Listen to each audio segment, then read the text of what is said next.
ओम शांति। ये विश्व नाटक के गुहे राज, ये बाबा की किताब है। उसमें बहुत से ऐसे अव्यक्तवाणी पॉइंट्स है।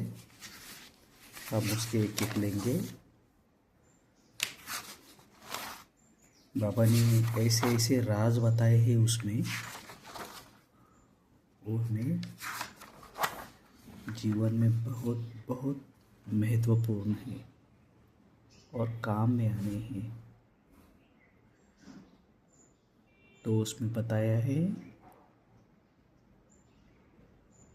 ज्ञान रत्न जो अभी तुम लेते हो वह फिर सच्चे हीरे जवाहर बन जाते हैं।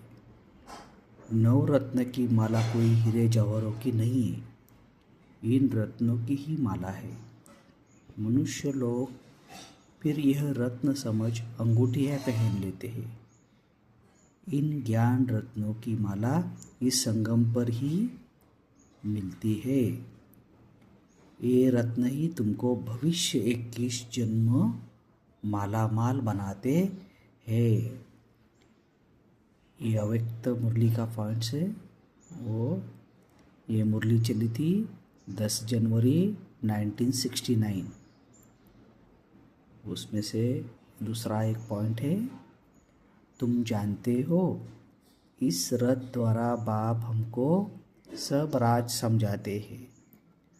रचना और रचना के आदि मध्य अंत का राज समझाया है। नई दुनिया स्थापन करना उनका ही काम है, ऐसे नहीं वहाँ बैठे स्थापना करते हैं। ये वह व्यक्तवाणी चली थी 22 दिसंबर 2004।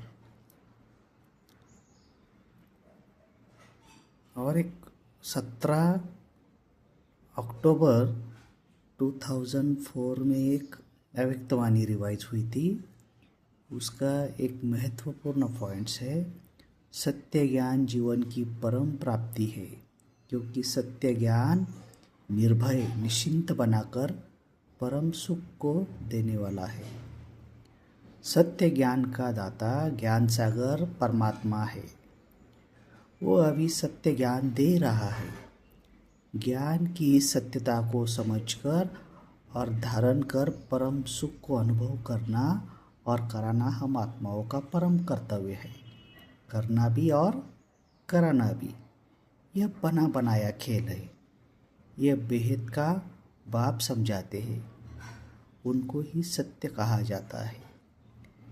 सत्य बातें तुम संगम पर ही सुनते हो, क्योंकि बाबा को ही सत्यम शिवम सुंदरम कहते हैं। फिर तुम सतयुग में जाते हो। तमो प्रधान से सतो प्रधान बनने में उतना ही टाइम लगता है जितना टाइम बाप यहाँ रहते हैं। यानी ये साइकिल कितना है, 100 साल की है कि नहीं। बाबा भी उतना टाइम रहते हैं, है कि नहीं।